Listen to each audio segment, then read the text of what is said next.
Welcome back to the Racing News Show. Coming up this week, we round up all the week's racing action and ask who has the strongest team heading into this year's Tour, Pogačar or Vingegaard? This week in the world of racing, we learnt that the UCI are looking at potentially restricting gearing in pro races. Boxing has the weigh-in, cycling has the backwards gear rollout. We also learnt that Rabobank are back, at least they will be for the Tour de France. Visma Easypost put out a teaser video for their new kit that we'll see in competition a week on Saturday. We also learned that Jasper Philipsen can not only sprint like a champ, but he can avoid crashing like one too. Whew, that was a sprint finish of the Velo Belgium Tour. Yikes. Nearly as impressive actually though as Tom Pidcock's handling skills, which he again put on display last week on a descent, whilst being filmed by 2018 Dakar Rally champion Matthias Walkner in Bavaria. Incredible speeds, but I think I'd have wimped out on a tow rope. Finally, we learnt that next year's Giro d'Italia Women will take place at the end of May, straight off the back of the men's race.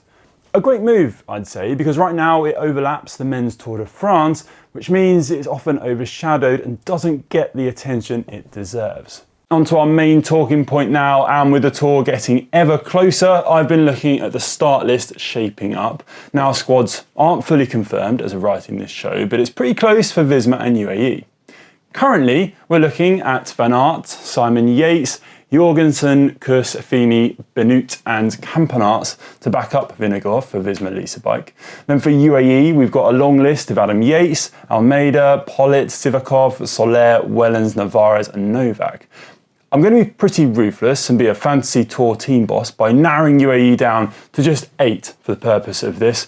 So I'm really sorry Novak, I'm sending you back on an altitude training camp this July for the Vuelta. Both squads though have some insane talent. Just last week UAE won 2 stage races in the form of Velo Belgium Tour and Tour de Suisse, while Almeida was particularly strong in Swiss, winning 3 stages and the overall. He'd be a Tour contender in his own right, and of course could well be if Pogačar does suffer any serious bad luck. Visma, of course, though, are a force to be reckoned with also. Van Aert counting for 2 riders, and then you've got this year's Giro winner as your super domestique. 35 race starts at the Tour for Visma Leasebike, all in. Only 1 debutant, Affini. 35 starts also, though, for UAE. Narvaez is the debutant there if he does make the cut officially. In terms of wins, UAE are definitely ahead on this front, mainly thanks to Almeida, who has had a remarkable string of results. He's won 3 stage races on the bounce this year, Basque Country, Romandy and Swiss, which is pretty crazy. He's had the most World Tour wins this season behind the rider he'll be supporting at this Tour, Tadej Pogačar. Visma Leasebike are a little behind on this stat front, but arguably the races they have won count for slightly more. Simon Yates, of course, winning the Giro and Jorgensen taking home Paris-Nice. When the race heads uphill and into the mountains, I actually think though that Visma are the ones who'll have the most riders left as the pace gradually ramps up. Despite UAE's hit list this year and their strength in depth, Visma still nudge it for me on this aspect. Almeida, I think, is going to be present until the very end, as is Adam Yates for UAE. But personally, I think Simon Yates, Jorgensen and Kuss will also be left present in any similar situation, giving Visma perhaps 1 extra teammate for when things do get super sticky in the mountains. Whether this stat is relevant or not in terms of climbing prowess, I'm not sure, but if you look at the weight statistics, UAE come in at an average of 67.8 kilos, whilst Visma are 69.4 kilos, and that is looking at data listed from Pro Cycling Stats, just taking into account those support riders. Who has the biggest engine though? Now this one is a tough ask because both teams have some serious diesel firepower for when it's needed. But personally, I think you can't beat Wout van Aert on this front. I'm sure many of you will agree too. Yes, UAE have the likes of Pollitt, Wellens and Narvaez to pull far and fast when needed, but I think it's the versatility of Van Aert and the sheer power that man possesses which makes him the most valuable teammate for anyone in my book. His performances at this year's Giro for Simon Yates, I think, are perhaps the most recent proof of this fact. Over at UAE though, I think you've got to take into account Tim Wellens as the rider who perhaps fills this role and also is someone who's going to play a really pivotal role at times for Pogačar. He has huge horsepower too, but I'd say his value over someone like Van Aert is that he's going to go much further into hillier terrain than his compatriot.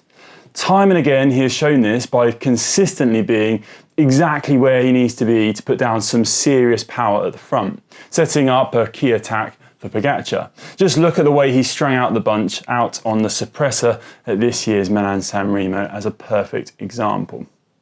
Personally, looking at each squad, I'm looking at Visma Lease Bike as the slightly stronger squad heading into this year's Tour.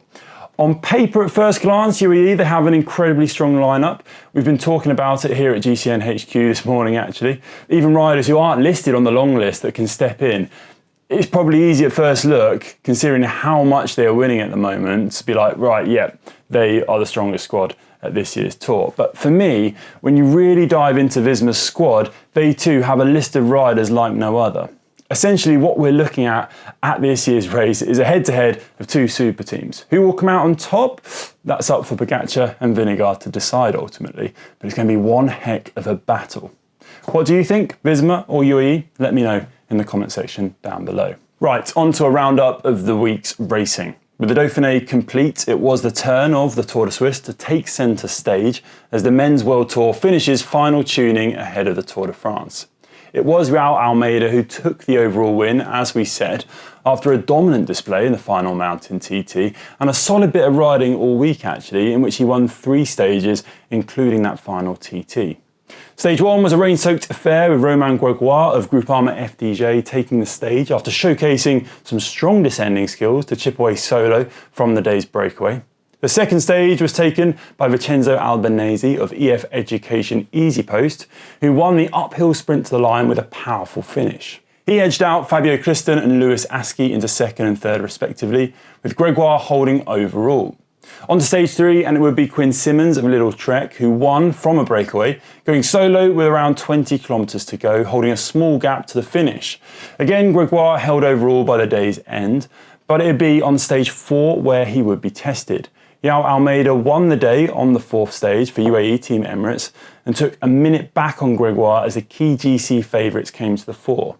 Oscar Onley and Ben O'Connor rounding off the day's podium. Onley would win the following day's stage before Jordi Moose won the bunch sprint on stage 6. Almeida, though, would then go on to turn things up a notch on the penultimate 2 stages, winning both and laying down a big ride to win that final TT stage by 24 seconds to cement overall victory.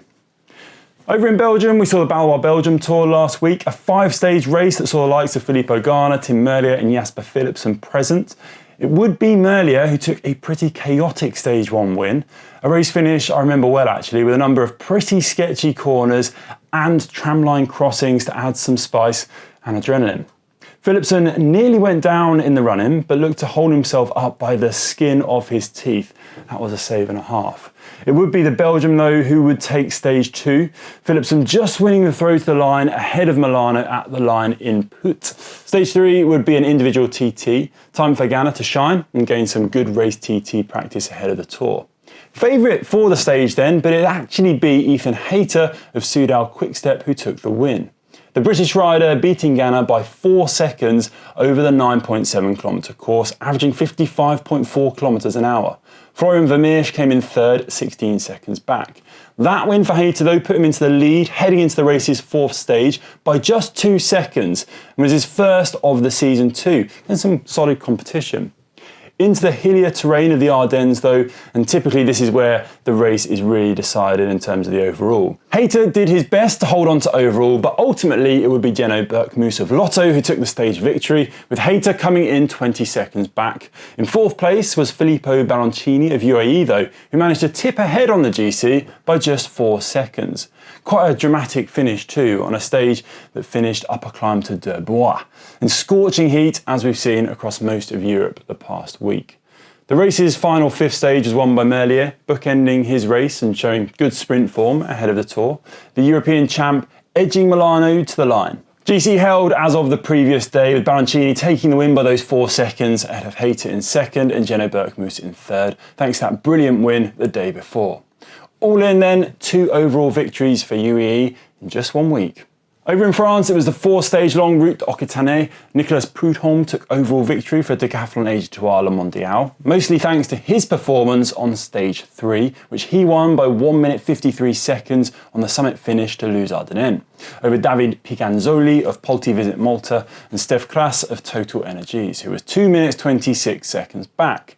Overall positions, which stayed the same until the finish of the race.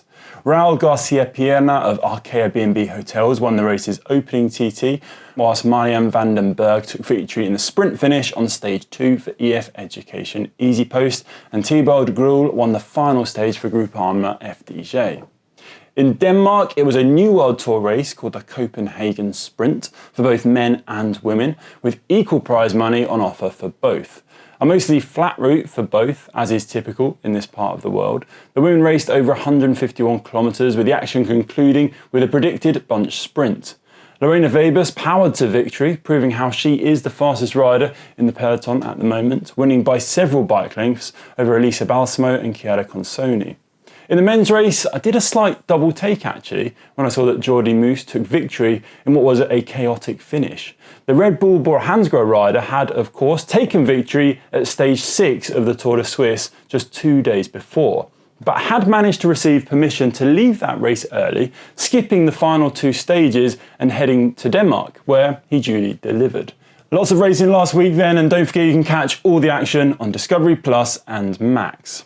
It wasn't all though, as the Giro Next Gen took place as well, a stage race that is seen as a solid future predictor of pro talent, alongside races such as the Tour de l'Avenir. Big shout out to the Irish riders in the race who took back-to-back stage victories. Good job guys, solid effort. It was Sean Dunwoody of Bahrain Victorious' development team and Adam Rafferty of Hagens Berman's Jayco who took stage 4 and 5 respectively. It was Slovenian Jakob Omrazel of Bahrain Victorious' development team though, who took overall victory by just 12 seconds over Luke Tuckwell of Red Bull Bora Hansgrohe rookies. I'm sure we'll be seeing those names again very soon. In other news, a belated happy birthday to Eddy Mercx, who turned 80 last week. Interestingly, in media interviews following that birthday, the greatest men's cyclist of all time said that both Pogačar and Evenepoel should take on the hour record, which is quite an interesting one. It would be great to see. He felt his career wasn't complete without it. A 3-year contract extension was signed for Jake Stewart of Israel Premier Tech last week. The British rider won a stage at the Dauphiné recently aboard Factor's head-turning new aero bike and has ridden strongly all season, and also took a win at the 4 Days of Dunkirk in May. Unfortunately, Geraint Thomas was forced to pull out of the Tour de Suisse. He didn't start stage 4 as a precautionary measure after a crash the previous day. He is hoping he's fit and healthy for his final Tour de France. According to Dan Benson, Sam Welsford is set to join Ineos on a 2-year deal. The Australian had a great start to the year, winning 3 stages at the Tour Down Under. During this year's Giro, Belgian rider Dries de Bondt made comments to the media about how he had worked for rival team EF Education Easypost on stage 20, mainly as a way of proving himself and essentially marketing his strengths with a view to gaining a potential contract. Since then, it's emerged that the events have been referred to the UCI Ethics Committee due to the fact that the integrity of the sport has been called into question. Sounds like a potential misstep for the Age-to-Isle Mondial rider, with possible sanctions a consideration, it seems, depending on the findings of the committee, but I do admit it sounds slightly harsh to me, especially as he was quite open in explaining why and what he did. Anyway, that's about all we have time for this week, folks. Dan will be back next week after he has recovered from a rather long bike ride here in the UK between Manchester and London. Take it easy all, enjoy the racing.